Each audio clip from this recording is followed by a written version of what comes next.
السلام عليكم، أهلا وسهلا بكم أخواتي من جديد. أتمنى أن تكونوا بخير وفي أحسن الأحوال. إذا مجددا وأخيرا في هذا الفيديو سأشارك معكم وصفة هندية بامتياز، وصفة رهيبة جدا في تطويل الشعر، تكثيفه، علاج الصلع وتساقط الشعر. أفاجئكم كذلك أن الوصفة حتى أنها تعمل على علاج ومنع الشيب المبكر. إذا كان لديك فراغات، صلع مبكر أو ظهور للشيب، فصدقيني هذا الفيديو أنت بحاجة إليه. الوصفة من الضروري أن تستعمليها لأنه نتيجتها فعليا مضمونة وناجحة 100%. فإذا مهتمة بالوصفة تابعي معي الفيديو خطوة بخطوة. إذا ليكن لدينا المكون الأول في هذه الوصفة هي الحبة السوداء، وهذه هي بالنسبة للحبة السوداء من أحسن العلاجات لمشكلة الدهون المفرطة في الفروة التي تسبب ضعف في البصيلة وتسبب في الأخير تساقط للشعر. إذا هي علاج فعال لتساقط الشعر بالخصوص لذوات الشعر الدهني. كذلك هذه الحبة السوداء تحافظ على اللون الطبيعي للشعر لأنها تشجع على إنتاج مادة الميلانين، تغذي الشعر بالنحاس، الحديد والكبريت، وأكيد فيتامينات مهمة. إذا لدينا هنا سنأخذ مطحنة، نأخذ تقريبا مقدار ملعقة كبيرة، أكيد يمكنكم المضاعفة. طيب آسفة. بالنسبة للمكون الثاني سنحتاج هنا إلى الحلبة. مهلا، أعلم أن الكثير يتهرب أو يتخوف من رائحة الحلبة، ولكن صدقوني فعلا هذا هو السر في شعر الهنود، سواء من ناحية الترطيب أو في الطول أو في الكثافة أو حتى بالنسبة للغزارة. الحلبة بالمعنى الأصح ستطول الشعر بغزارة وبجنون، هذا هو التعبير الصحيح للحلبة، لأنها تحتوي على الفيتامين د، الفيتامين A B C ومعادن جد مهمة كالمغنيسيوم والحديد. إذا هنا بالنسبة للحلبة نفس الشيء، نأخذ تقريبا مقدار ملعقة كبيرة. بغض النظر عن الرائحة، الحلبة من أروع العلاجات لتساقط الشعر وحتى للترطيب.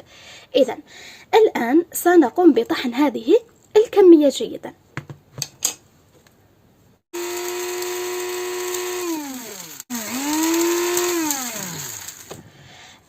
إذا أخواتي الآن ها هي مطحونة. إلى هنا سنحتاج إلى قدر أو إناء عازل للحرارة نضيف فيه كل هذه الكمية من الخليط السابق.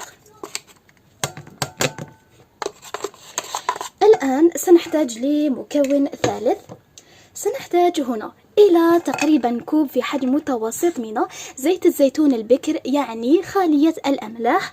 نضيف هذه الكمية إلى الخليط، نحرك جيدا، ثم الآن سنقوم برفع هذا الإناء على نار جد هادئة بقدر ما أمكن مثل الشمعة، ثم سنترك هذا الخليط مغطى ليسخن جيدا حتى يصل إلى مرحلة الغليان كما في الصورة، ثم بعد ذلك سنتركه ليدفع قليلا وننتقل لخطوة أخرى.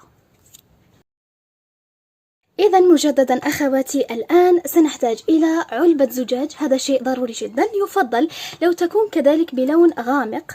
نفرغ بداخلها هذا الزيت، وأؤكد على أنه يجب أن يكون دافئ. وأخيرا سنغلق العبوة. فيما بعد سنقوم بلفها بواسطة ورق الألمنيوم، ويحتفظ بها مدة أسبوعين في مكان مظلم وفي درجة حرارة الغرفة. بعد هذه المدة يمكن استعمال الوصفة بالطريقة الآتية. أولا يجب تقسيم الشعر وفرز مناطق الفراغات والتساقط الحاد. نسخن كمية قليلة من هذا الزيت ونبدأ في تطبيقها على كامل الفروة. كخطوة جد مهمة هي تدليك المنطقة الأمامية من الرأس، لأنها منطقة جد ساخنة توفر كل التغذية اللازمة للشعر. طيب التدليك دلكوا بقدر ما استطعتم، ثم يلف الشعر بكيس غذائي ويترك أقل شيء ساعتين. لمن تريد نتائج أحسن يترك لأطول مدة ممكنة. بعد ذلك ينظف الشعر. هذه الخلطة يمكن استعمالها بمعدل مرة فقط في الأسبوع، والنتائج أعيدكم جد ممتازة.